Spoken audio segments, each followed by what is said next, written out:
Before we start, I just want to clarify that I do not claim this is the best way to deal with money. This is just what has worked for me at this stage of my life where I am still living with my parents, haven't really entered adulthood yet. I'm just an 18-year-old trying to save money, and this is how I do it.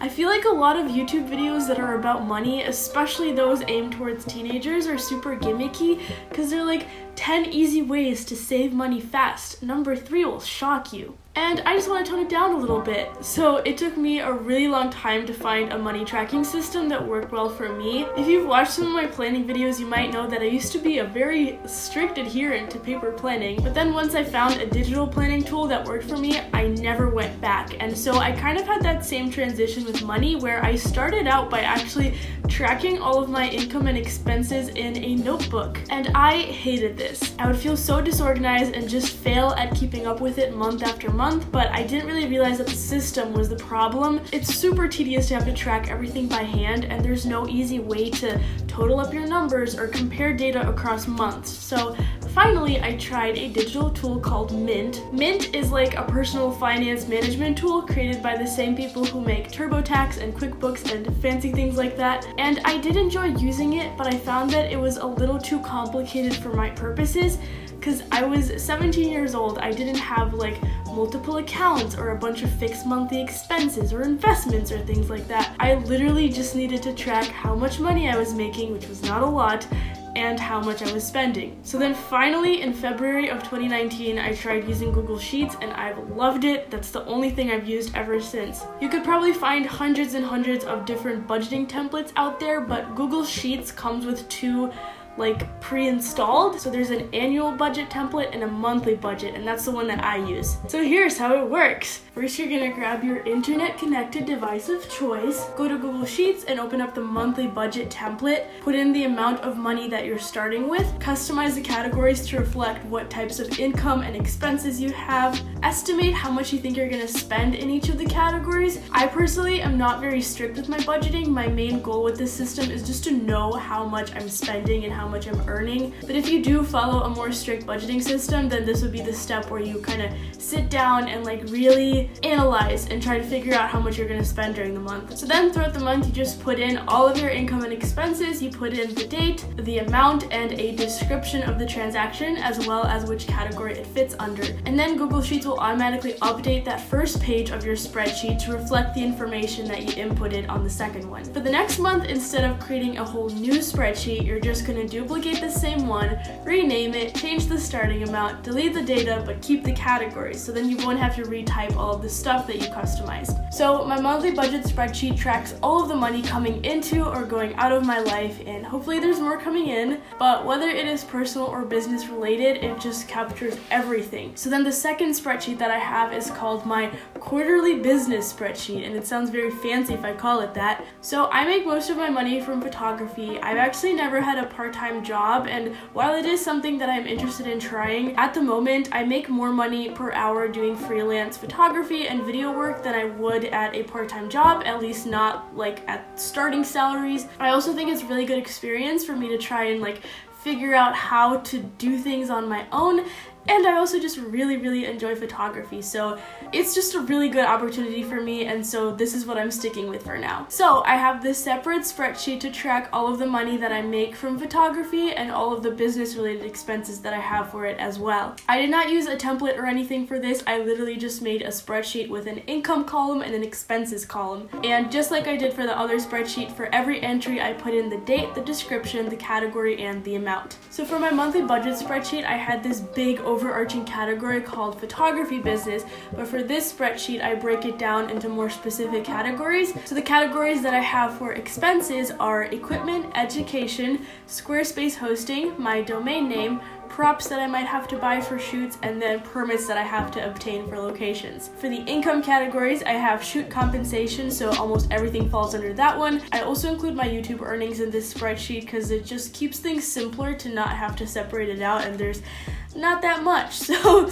then the last category is reimbursements. So if I bought a location permit for someone and they paid me back for that, I just want to keep it separate from the money that I gained for the actual photography services. So those are the two spreadsheets that I use. Once in a while, I will also do a little audit to make sure that everything I've tracked is accurate and up to date. And so basically what I do for that is I just refer to my spreadsheets to figure out how much money I should have. And then I go through all of the places where I might have money stored, not like under my mattress or in the couch or something, but like in addition to my bank accounts, what do I have in cash, in PayPal, in Venmo, or like unredeemed Poshmark balance, gift cards, just all these little things that I might have forgotten about that don't show up in my bank account. So I just add all those up, then I compare it against the number that I should have had, and usually the difference is not that much, but I think it just helps me to feel more organized, and it's good to check once in a while that you're actually doing this whole thing accurately. So yeah, that's basically it. It's not a very complicated system. Now I want to share some tips that have helped me to save more money, spend less money, because both are good things to do if you want more money. For one thing, I think that just having an awareness of how much you're spending and making is so important.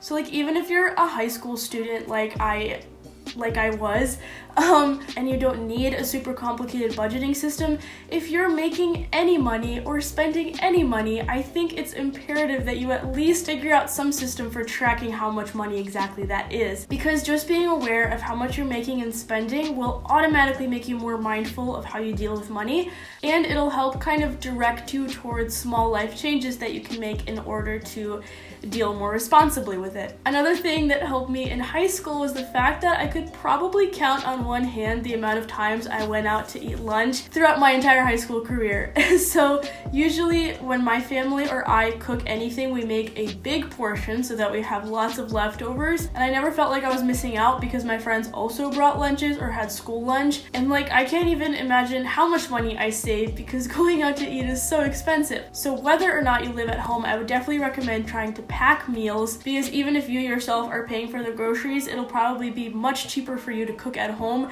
than it will to buy something from any restaurant. Thirdly, one of the things that you guys asked about on Instagram was my thoughts on like buying coffee and tea and drinks like that. So I get those very rarely. If I do, it's probably because I'm hanging out with friends and it's like a treat, but for me it's definitely not a daily or even a weekly occurrence. I think one thing that really helps me is the fact that I love to work at home. I never go to coffee shops to work, and so I don't have to buy a drink to be able to use that space. I also get my daily caffeine fix by making matcha, and like matcha powder is definitely not a cheap grocery item, but it's much cheaper than trying to buy a cup of matcha that's already made. So if the reason you buy a lot of coffee and tea is because you like working in those places, then I would recommend checking out like a library or something where you can be for free. And if it's the drink itself that you really like, then maybe try making it for a week at home or something and see how you like that and how much money you save. But also like if you really love your daily coffee and it gets you through the day and it's like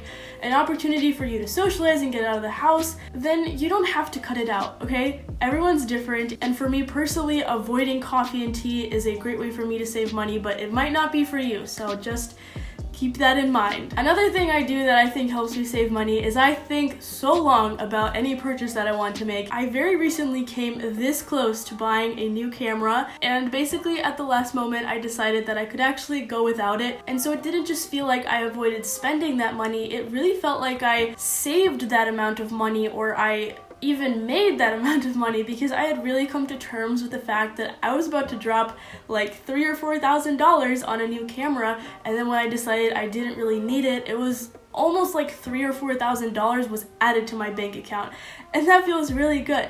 So I would say just trying to practice talking yourself out of making purchases. Obviously, sometimes you will go ahead with the purchase because it's something that would genuinely add value to your life, but if you can spend some time thinking about it, you might realize you don't really need it, and then you'll feel like you're making that money. Lastly, I've been reading a book recently called You Are a Badass at Making Money by Jen Sincero, and I'm only about a third of the way through it, but I'd highly recommend it, as well as her other book, You Are a Badass. So the money one focuses a lot on how we have these beliefs that we've developed since childhood that dictate the mindset that we have around money, and it affects the relationship that we have with money, and Jen Sincero does a really good job of pointing out just how messed up our relationship with money is, because most of us want more money but then simultaneously call it the root of all evil, and when we do have money we don't know what to do with it, and just all this conflict surrounding money basically pushes it out of our lives instead of inviting it into our lives. So if you're interested in more of like the psychological, even spiritual aspects of money, and you want to get deeper into that topic, I would definitely recommend that book. But the simplest message of this video, if there's any one thing you gain from it, is that you should definitely track how much you're making and how much you're spending, because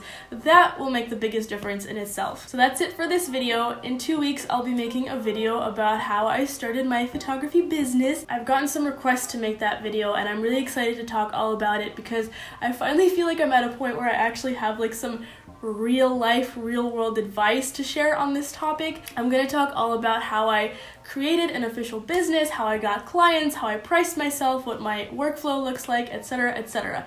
So if you have any questions about that, please comment them or send them to me or email them to me if you're old-fashioned, and I'm excited to film that. Thank you for watching this video. This was a very big struggle for me to make because I had to film this like talking part of it 3 times before I got it right.